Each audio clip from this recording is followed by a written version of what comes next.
Hello friends, welcome to yet another video on Finance MCQ channel. I am CMA Akula Sridhar. Friends, in yesterday's lecture we studied techniques of costing where we went through uniform costing, marginal costing, standard costing, and under standard costing we studied material variances. So friends, let's continue with the topic and move further, beginning from labor variances. So the first type of labor variance is direct labor cost variance, which is also known as direct wage variance. Friends, it is the difference between actual direct wages incurred and the standard direct wages specified for the activity achieved. And the formula for this is standard rate for standard hours minus actual rate for actual hours. Next type of labor variance is direct labor rate variance, also known as wage rate variance. Friends, it is the difference between the actual and standard wage rate per hour applied to the total hours worked. And friends, it is calculated by standard rate minus actual rate into actual hours. The next type of labor variance is direct labor efficiency variance, also known as labor time variance. Friends, this is the difference between the standard hours which should have been worked and the hours actually worked valued at the standard wage rate. So friends, here the formula is standard rates for actual production minus actual hours into standard rate. So friends, let's do one practical question which will make the concept of labor variance more clear in your minds. So friends, here the question shows gross wages direct as rupees 28,000, standard hours produced is 8,200, standard rate is rupees 3, actual hours is 8,200, and we have to calculate labor cost variance, labor rate variance and labor efficiency variance. So friends, this gross wages direct given as rupees 28,000 is nothing but the actual final wages paid to a worker. So it is nothing but actual rate for actual hours.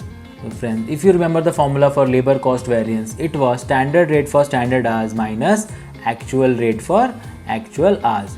So friends, standard rate as we have seen is rupees 3 and standard hour is 8,600 and actual rate for actual hours is given as rupees 28,000. So if we could solve this, 25,800 minus rupees 28,000, so value is coming in a negative, that is rupees 2,200, so which is again an adverse variance. Now let's calculate labor rate variance.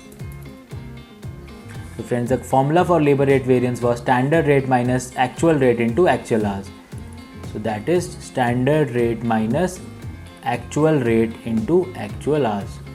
So if we could solve this, this comes to standard rate for actual hours minus actual rate for actual hours. So friends, as we know that this is nothing but actual rate for actual hours. So friends, standard rate for actual hours. So this standard rate is given as rupees 3. Actual hours is 8,200 minus actual rate for actual hours is given as 28,000. So if you could solve this, this is 25,600 minus 28,000 rupees. So again a negative figure. So it comes to 3,400 negative figure, again an adverse variance. So friends, now let's calculate the third variance, that is labor efficiency variance. So friends, here the formula was standard hours minus actual hours into standard rate. So friends, standard hour is 8,600, actual hours is 8,200 and standard rate is rupees 3. So it will come to 400 into rupees 3, that is 1200. So friends, here it is in positive value, so it will be a favorable variance. Now let's move on friends. Next we will see budget and budgetary control. So friends, a budget is a financial or quantitative statement prepared prior to a definite period of time of the policy to be pursued during that period for the purpose of attaining a given objective. So let's go through the features of budget. So friends, as we have seen, it may be in the form of quantitative or monetary or both. So it may be financial or quantitative both, and it is prepared for before time. So as we have seen the definition, it is prepared prior to a defined period of time, and friends, it is prepared for a definite period. Further, it is prepared for attaining organizational objective. Now let's move on, friends. Now we'll see limitations of budget. So friends, the first limitation is that budget fails if estimates are not correct. So friends, budget mainly depends upon the accuracy of estimates. And how estimates are given, friends? Estimates are made on the basis of forecasting of available information based on some advanced statistical techniques. And friends, these are to be done with utmost care, as if estimates are not accurate, then it will present a wrong budget. Next limitation of budget, that it has the risk of rigidity. So friends, budget creates a sense of rigidity in the minds of people, those who are working in an organization. So they have to stick it to it. But in today's uncertain dynamic business world, sticking to a predetermined path is very risky for attaining organizational objective. Next limitation is that it is very expensive process. Friends, the installation and implementation of budgeting process involves too much time and cost. Therefore, small organization cannot afford it. And even if it for large organization, cost benefit analysis should be conducted before installing such a system. Next limitation is that it is not a substitute for management. So friends, remember that budgeting is only a tool for management, and installing a budgeting system does not relieve the manager from their duties. In fact, it is only a means to achieving the end, and proper working of budgeting control is a skill of a manager. Next limitation is that it requires continuous monitoring. So friends, installing a budgeting system does not imply that it is effectively implemented. In fact, management must continuously monitor it and ensure that it is helpful in achieving the goals of an organization. Moving on, let's study the classification of budget. So friends, budget is mainly classified into 4 categories. First, on the basis of time. So here budget can be categorized into 2 ways. First is long-term budget, next is short-term budget. Next classification of budget is on the basis of nature. Here it is classified in the form of capital budget, and then revenue budget. Next, it is classified on the basis of functions in the form of functional budget and master budget. And finally friends, budget is classified on the basis of capacity in the form of fixed budget or flexible budget.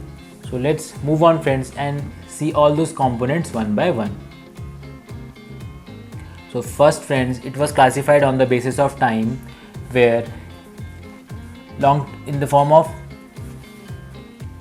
first classification was long-term budget. So budget prepared covering a period of more than 1 year can be called as long-term budget. So it may be for 3 years, 5 years, 10 years and even 20 years. Example of long-term budget would include capital budget, R&D budget, etc. Next was short-term budget. So friends, short-term budget is a budget prepared for a period covering a year or less than a year. Example would include master budget, operational budget and cash budget. Next, budget was classified on the basis of nature. So friends, here the first category was capital budget. So friends, capital budget is the budget prepared for capital receipts and expenditure such as obtaining loans, issue of shares, purchase of assets, etc. And then was revenue budget. Revenue budget is a budget covering revenue receipts and expenses for certain period is called revenue budget. Friends, example will include sales, other incomes budget, purchases budget, administrative expenses budget, etc. Next was on the basis of function. First was functional budget. So functional budget are budgets prepared for a certain period taking each and every function separately. Such budgets are called functional budget. Example would include production budget, sales budget, purchases budget, cost of production budget, material budget, etc. Next is master budget. So friends, master budget is also known as summary budget or finalized profit plan. So friend, it is the budget prepared to cover all the functions of the business organization and thus shows the overall budget plan. So friends, in simple term, if we summarize all the functional budgets in one single budget, it is nothing but master budget. Next budget was classified on the basis of capacity. First one was fixed or rigid budget. So when budgets are prepared for a fixed or standard volume of activity, they are called static or rigid or fixed budget. So friends, they do not change with the change in the volume of output. Next was flexible budget. So friends, when budget is prepared for different levels of activity or capacity utilization or volume of profit, they are prepared after considering the variable and fixed elements of cost and the changes, so friends, which are expected for each item at various levels of operation. Now friends, let's move on and study budgetary control. So friends, budgetary control is the establishment of budgets and then relating the responsibilities of executives to the requirements of a policy and continuous comparison of actual with the budgeted results, and this is done either to secure an individual action towards the objective of that policy or to provide a basis for its revision. Now friend, let's study the steps of budgetary control so that this concept is more clear in your minds. The first step of budgetary control is the establishment of budgets. So friends, budgeting control primarily aims at preparation of various budgets such as sales budget, cash budget, production budget, etc. And friends, in the next step, budgetary control system is designed to fix responsibility on executives through preparation of budget. So friends, in the next step, responsibility of executives are fixed. Friends, in the next, there is establishment of policies in line with the organizational goals. And friends, in the fourth step, the actual results are compared with the budgeted ones, and then if there are any variances, they are noted and analyzed. And in the final step, once the cost of variances are analyzed, the variances are then reported to the top management and the remedies action, so that the remedies action can be taken. Next, we will see some important concepts in budgetary control. The first concept was principal budget factor. So friends, remember that principal budget factor is the factor, the extent of influence of which must be assessed in order to ensure that the functional budgets are reasonably capable of fulfillment. Friends, a principal budget factor may be lack of demand, scarcity of raw material, non-availability of skilled labor, inadequate working capital. Let's take an example, friends. For example, in an organization, if it has a capacity to produce 2500 units per annum, but the production department is able to produce only 1800 units due to non-availability of raw material. So friends, in that case, non-availability of raw material is the principal budget factor and also called as limiting factor. Next important concept is responsibility accounting. Friends, responsibility accounting is a system of accounting that recognizes various responsibility centers throughout the organization and reflects the plans and action of each of these centers by assigning particular revenues and costs to the one who is controlling his center. Friends, responsibility accounting is also known as profitability accounting or activity accounting. Friends, so friends, here a target is fixed for each department or reporting responsibility center, and friends, then the actual results are compared with the targets, and friends, if there are any variances, then the reason for that is analyzed to fix the responsibility. Friends, and finally, corrective actions are taken by higher management and is communicated. Next important concept is performance budgeting. So friends, performance budgeting is synonymous with responsibility budgeting, and here responsibility of various levels of management is predetermined in terms of output and result, keeping in view of the authority vested with them. Friends, performance budgeting system rests with the organization chart in which the spheres of jurisdictions have been determined. So friends, performance budgeting is based on the classification of managerial level for the purpose of establishing budget for each level, and then the individual in charge of that level is made responsible and also accountable for its performance over a given period of time. So friends, in today's video, we completed the remaining part of our techniques of costing. We studied standard costing, and under standard costing, we completed labor variances. We also studied budget and budgetary control, and when in the end, we also went through some important concepts like principal budget factor, responsibility accounting, and performance budgeting. So friends, for more practice of this topic in MCQ format, please visit financemcq.in, where we are presenting the entire SEBI Grade A exam technical syllabus in MCQ format. We are presenting 2000 plus subject-wise, topic-wise MCQ questions to practice. Plus, we have added explanation for correct answers wherever required for conceptual clarity. Apart from these, friends, we are presenting 25 national level test series for more and more practice. So please do visit financemcq.in and practice well for your technical syllabus. So that's all friends. See you all tomorrow with some more insight on this topic. Till then, thank you very much for watching. Take care and goodbye.